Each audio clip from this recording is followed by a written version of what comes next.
안녕하세요. 1월 17일 수요일입니다. 어느새 1월 달도 중반이 넘어서 가지고 이제 후반을 향하여 질주하고 있습니다. 그렇지만 우리가 늘 건강하게 하루하루 희망이 넘쳤으면 좋겠습니다. 어차피 시간은 빠르고 세월은 쏜살같이 지나가는데 우리에게 희망이 넘쳤으면 좋겠어요. 하나님이 주시는 희망이죠. 오늘은 요한일서 3장 9절입니다. 요한일서 3장 9절입니다. 하나님께로서 난 자마다 죄를 짓지 아니하나니 이는 하나님의 씨가 그의 속에 거함이요 저도 범죄치 못하는 것은 하나님께로서 났음이라. 아멘. 하나님께로서 났다. 하나님께로부터 태어났다. 이게 가장 커다란 은혜이고 복입니다. 세상에서도 누구 집에서 태어났느냐 이게 참 중요하잖아요. 가문이라고 하는 거 그리고 금수저라고 하는 거 이런 것들이 우리가 현재 살고 있는 세상 가운데서 굉장히 비중을 차지하잖아요. 물론 사람이야 다 똑같지만 평등하지만 그래도 가문이 괜찮고 또 재산도 있고 뭐 재벌이고 그러면 사는 게 수월하잖아요. 하고 싶은 거 다 할 수 있고. 그런데 없는 집에서 가난하게 태어나면 하고 싶은 것을 못하지 않습니까? 그런 차이는 있는 것 같아요. 사람은 다 평등하지만 그러나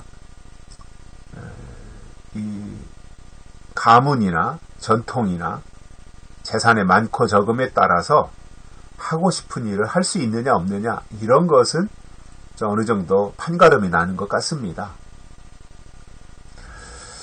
우리가 신앙도 누구의 자녀로 태어나느냐 어디서 태어나느냐 이게 참 중요하죠. 하나님께로 태어나느냐 아니면 마귀 사탄의 자녀로 태어나느냐 그 차이는 어마어마하지 않겠습니까? 오늘 본문은 이렇게 말씀합니다. 하나님께로서 난 자가 있다는 거지요. 그런데 그 하나님께로서 난 자의 특징이 있다는 거예요. 그게 뭐냐면 죄를 짓지 아니한다는 겁니다. 하나님께로 난 자는 죄를 짓지 않는다는 거예요. 대단한 거잖아요. 그런데 우리는 실질적으로 어떻습니까? 수십 년 하나님을 믿어왔고 또 교회에서 남다른 직분을 가지고 충성하고 지금까지 신앙생활 해왔는데 순간순간 죄의 공격을 받고 있고 또 죄성이 드러나고 있고 또 회개할 일이 많이 생기는 것을 볼 때 우리는 그만큼 죄에 많이 노출되어 있다라고 하는 생각이 들 때 굉장히 참담한 생각을 가질 때가 있습니다. 바울의 고백처럼 원하는 바 선은 행치 아니하고 원치 아니하는 악을 행하는 것 때문에 많이 마음이 괴롭고 불편하기도 합니다. 또 어느 순간 원치 않게 죄의 올무에 걸려서 넘어졌을 때 참 허망하고 허탈하잖아요. 내가 지금까지 어떻게 신앙생활 해왔는데 아니 이 문턱 하나 넘지 못하고 이 돌뿌리에 걸려서 내가 넘어졌다고 하는 그것이 자기 자신한테도 굉장히 허탈하고 그러한 만감이 교차하는 경우들도 있습니다. 내가 이 정도밖에 안 되나 뭐 이런 생각도 들기도 하고요. 그러면서 후회하기도 하고. 그러니까 우리가 늘 이 죄의 문제를 가지고 살아갑니다. 순간순간 생각으로 마음으로 행동으로 뭐 말로 눈으로 귀로 뭐 이게 걷잡을 수 없는 거잖아요. 그런데 성경은 하나님께로 난 자는 죄를 짓지 아니한다. 그럼 우리가 늘 죄에 노출되어 있고 죄를 지으니까 하나님께로 나지 않았다는 말이냐? 이렇게 생각하면서 굉장히 낙담할 수 있어요. 회의에 빠질 수도 있어요. 근데 이제 이 문제를 우리가 좀 그냥 문자적으로만 볼 것이 아니라 앞에 나온 내용들과 쭉 연결해 볼 때 여기서 죄를 짓지 아니한다고 할 때 여기서 이 죄라고 하는 것이 뭐예요? 앞에서 말씀한 불법이라는 거죠. 불법. 죄를 짓지 아니한다라고 하는 것은 불법을 행하지 아니한다 그 말이에요. 즉 하나님이 때를 따라주시는 말씀의 인도함과 깨달음 속에서 살아가는 사람이라는 말이지, 그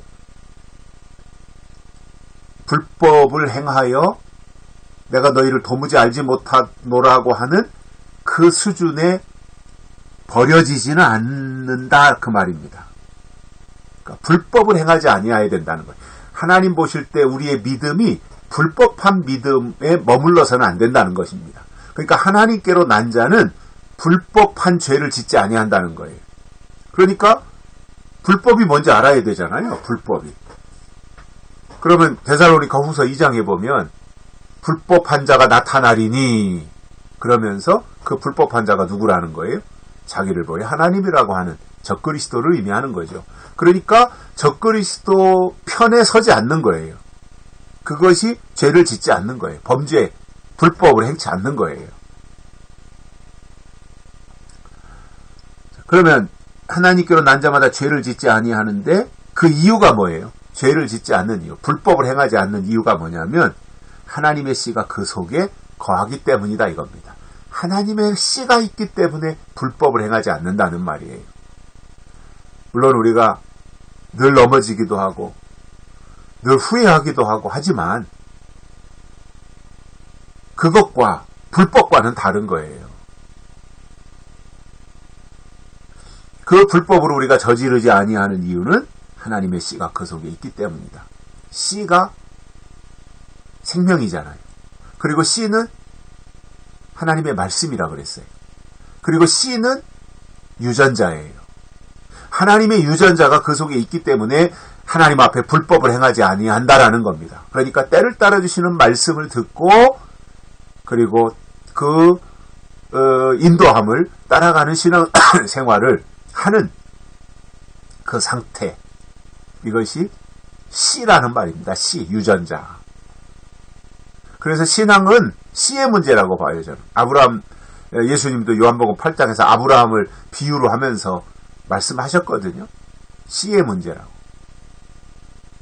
아브라함은 그러지 않았다. 근데 너희는 왜 아브라함처럼 하지 않느냐? 종자가 다르기 때문이다. 예수님도 그렇게 평가를 내리신 것을 볼 때에 우리 속에 하나님의 씨가 있으면 불법을 저지르지 아니하는 겁니다. 그래서 이 불법의 문제가 해결되는 것은 하나님의 종자면 가능하다는 거죠. 그리고 씨가 그 속에 거하며 저도 범죄치 못하는 것은 하나님께로서 났기 때문이다. 즉 우리가 하나님 앞에 범죄하지 않는 것은 하나님께로 태어났기 때문이라는 거예요. 아버지가 하나님이고 나는 하나님의 아들이고 하나님의 씨이고 하나님의 종자이기 때문에 범죄치 아니한다. 불법을 행하지 아니한다. 그 말입니다. 우리가 이러한 모습으로 하나님 앞에서 살아갈 때 정말 하나님께로 난 증거가 주일날 교회 가서 예배 참석하는 것 때문에 하나님께로 난 증거가 아니라 이 시대에 하나님이 가장 미워하시는 불법을 행하지 않기 때문에 하나님께로 난 증거가 되고 그러한 증거가 우리에게 있다면 그것은 분명히 하나님의 씨가 그 속에 있다는 말이 될 것입니다. 여기까지 하겠습니다. 고맙습니다.